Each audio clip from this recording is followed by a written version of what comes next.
Rain tapped softly against the windows of St. Bartholomew's Hospital in London as Oliver Hayes sat beside Emily Carter's bed, holding her hand with both of his, like he was afraid she might disappear if he loosened his grip.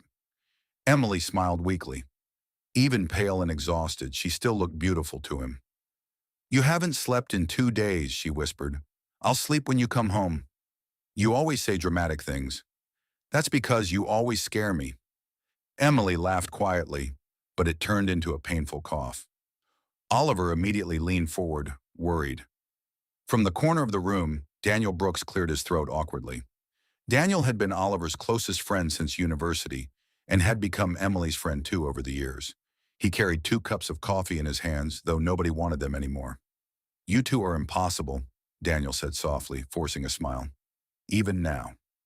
Oliver glanced at him gratefully. "Thanks for staying, mate." Daniel nodded. But behind his tired eyes lived a secret guilt he could never speak aloud. Because the accident that destroyed Emily's health had been his fault. 3 years earlier, life had felt endless. Oliver first met Emily at a small bookstore near King's Cross Station. She was standing on a ladder trying to reach a novel from the top shelf. "You know ladders exist for a reason," Oliver had joked. Emily looked down at him. "I am on a ladder. A safer ladder." "You British men always start conversations with criticism?" "Only when nervous." That made her laugh. From that moment, everything became easy between them.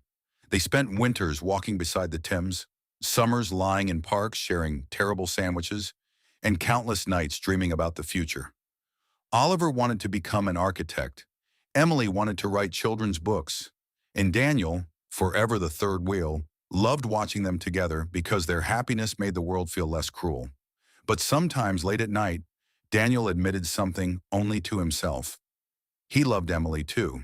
He hated himself for it. So he buried it deep and never let it ruin their friendship.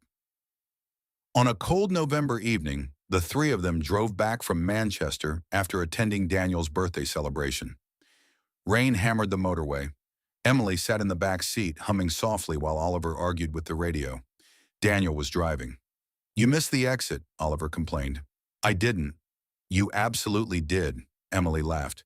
"Men would rather crash than admit they're lost." Daniel smiled faintly and looked at her in the rearview mirror for just 1 second too long. 1 second. That was all it took. Headlights exploded across the road.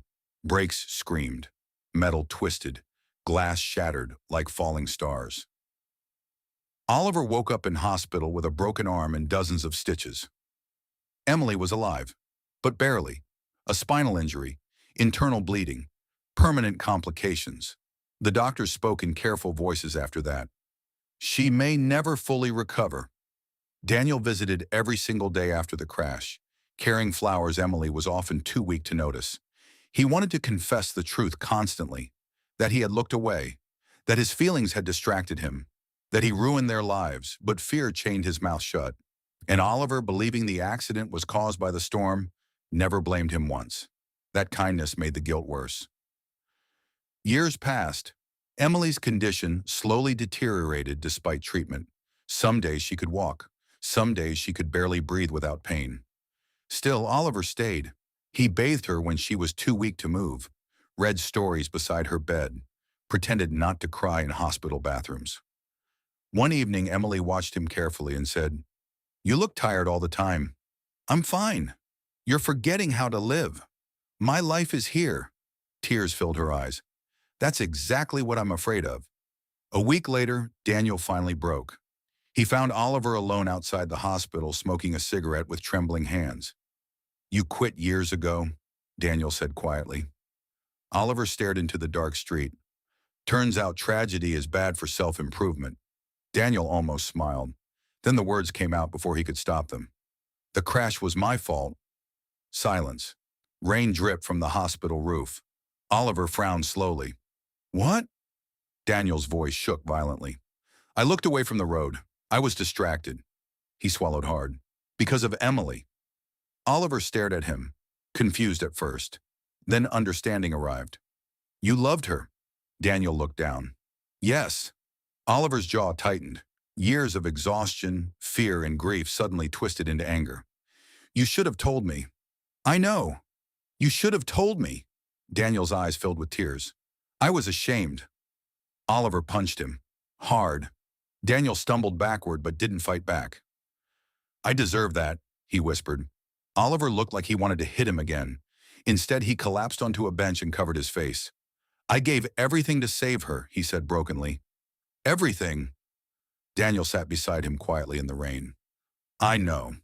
For the first time in years, both men cried. The next morning, Emily asked Oliver why his knuckles were bruised. Fell over, he lied. You're a terrible liar. He smiled weakly. Emily reached for his hand. Her fingers were cold. I need to ask you something. Anything.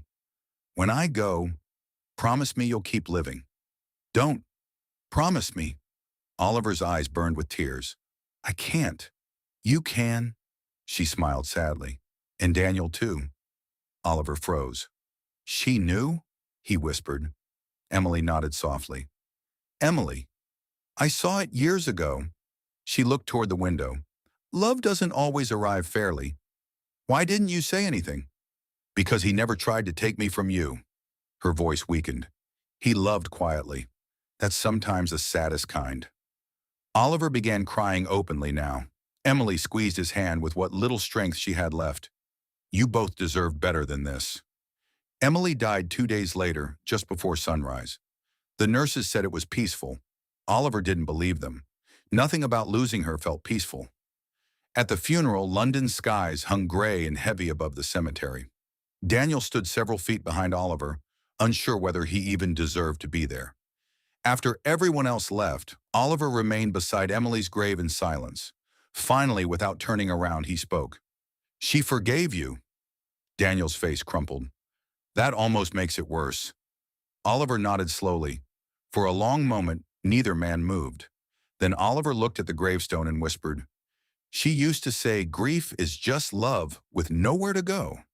The wind moved softly through the trees, and for the first time since the accident, Daniel understood that some tragedies never truly end.